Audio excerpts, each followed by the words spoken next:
Let's learn how to ask questions in Tagalog.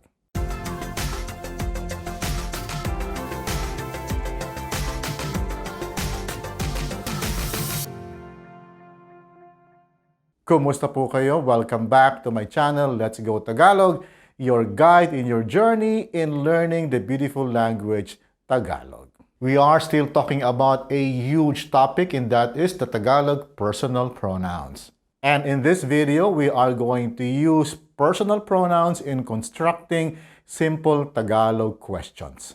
To get back into our discussion, let's first take a look at the table of Tagalog personal pronouns. In the last 3 videos, I've talked about Group 1 of the Tagalog personal pronouns, focusing on the singular and plural forms. And we have formed simple Tagalog sentences using the singular personal pronouns. If you have missed those videos, I strongly suggest you check them out to get you on track. This video won't make sense if you have missed those videos. The links are in the description down below. And don't forget to subscribe and click on the bell button. In this video, we will continue to construct simple questions in Tagalog. This time, using personal pronouns in the plural form. So, tara, magsimula na tayo. We will continue to refer to our basic Tagalog simple sentence pattern. And that is the subject-predicate structure and the predicate-subject structure. For example, ako ay Pilipino. Pilipino ako. I am Filipino. We will convert sentences from these patterns into questions using the 3 other sentence patterns we've learned in the last video. Let's review these patterns. Ikaw ba ay Pilipino? Pilipino ba siya? And this next pattern only works with the first person pronoun ka. Pilipino ka ba? In the last video, we've learned how to respond in the affirmative and in the negative. We've learned the Tagalog word for yes is oo, and the Tagalog word for no is hindi. In the affirmative, oo, ikaw ay Pilipino. Oo, Pilipino ka. Both mean yes, you are Filipino. In the negative, hindi, ikaw ay hindi Pilipino. Hindi ka Pilipino. The pronoun comes after hindi and before the predicate. No, you are not Filipino. In my last video, I forgot to mention that oo and hindi are casual responses. If you have been watching my videos since all the way back to episode 9, you will remember I introduced to you the honorific po, which is reserved for people who are older than you or people with a higher rank than you. Oo and hindi also have their polite or formal forms.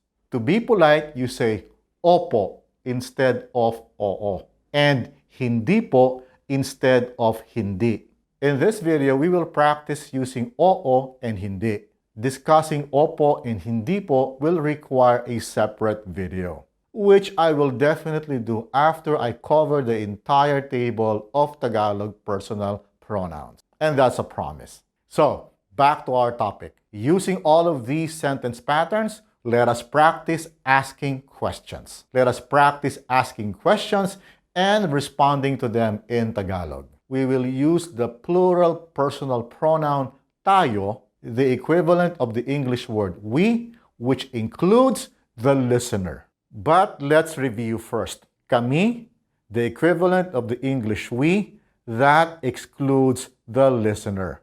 Tayo, the equivalent of the English we, but includes the listener. And sila, the equivalent of the English they. Let us begin practicing using the personal pronoun tayo. The references here include the listener. Tayo ba ay malalakas? Malalakas ba tayo? Are we strong? In this sentence, we use the adjective malakas, which is converted to malalakas because it is in the plural form. You may want to check out that video that talks about this. On to our responses. Oo, tayo ay malalakas.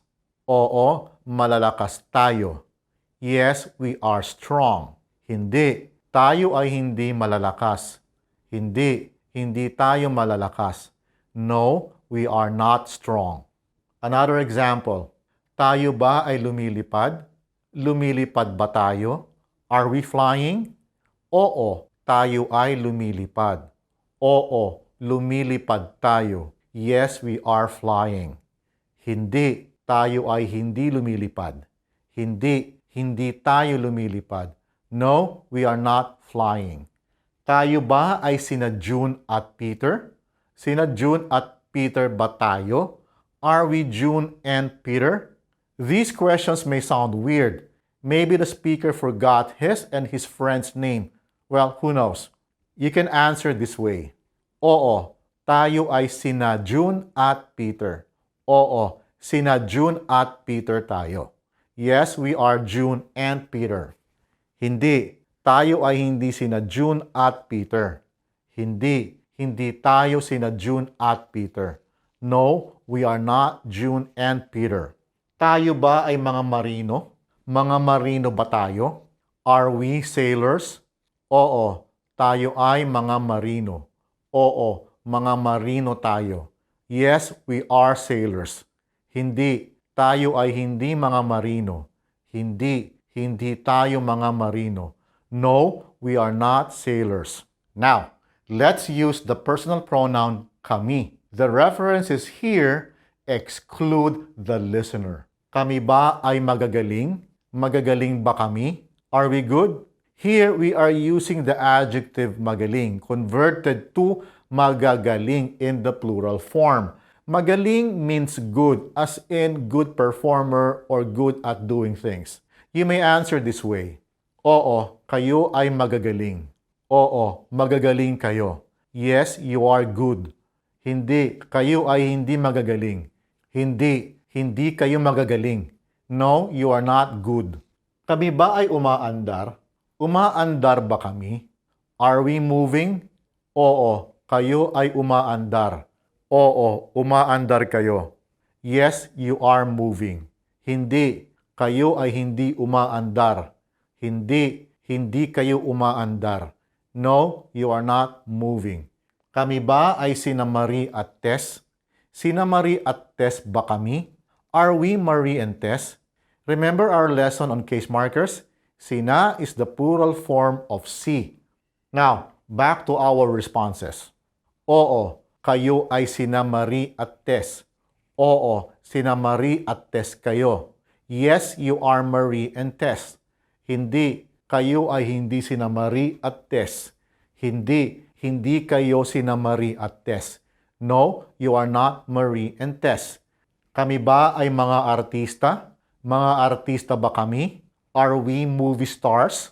In the Philippines, the term for movie star is artista. But we also use actor for male artista and actress for female artista.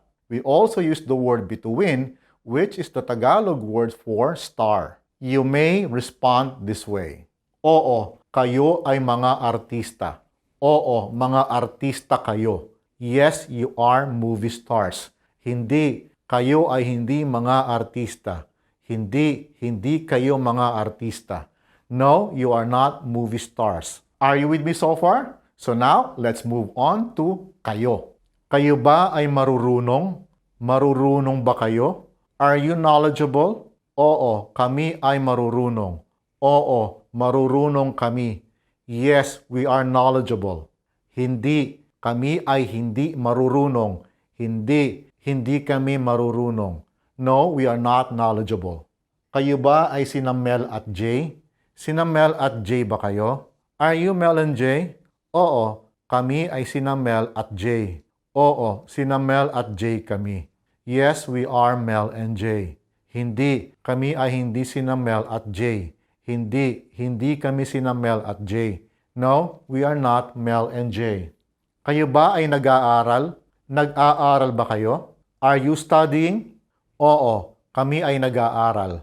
Oo, nag-aaral kami. Yes, we are studying. Hindi, kami ay hindi nag-aaral. Hindi kami nag-aaral. No, we are not studying.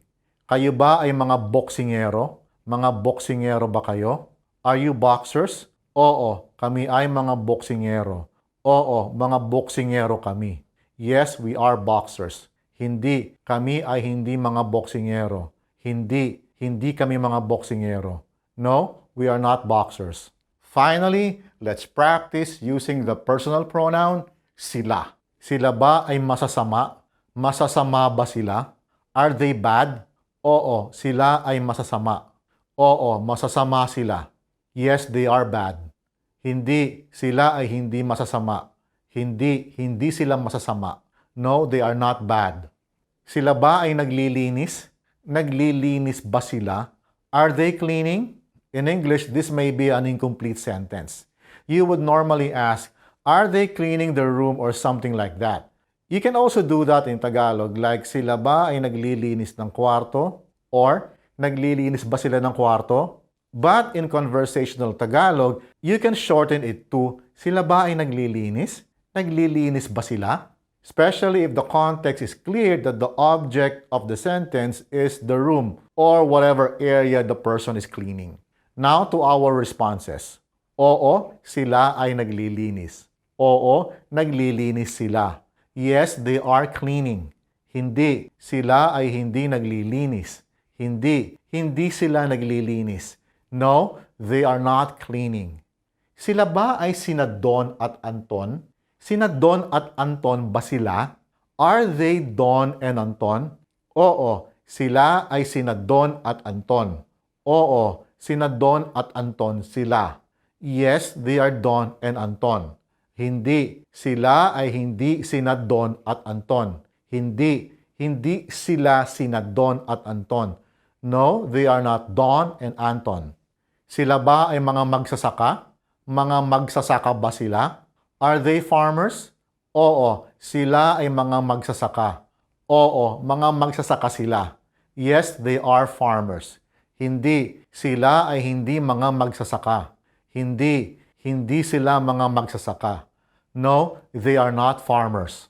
There you have it. We have just practiced asking and responding to questions using the plural form of the personal pronoun under group 1. With that, we have just completed our discussion of all the personal pronouns under group 1. In my next video, I will be tackling the personal pronouns under group 2. That is also a big topic and I hope you won't miss that. Maraming salamat po at hanggang sa susunod!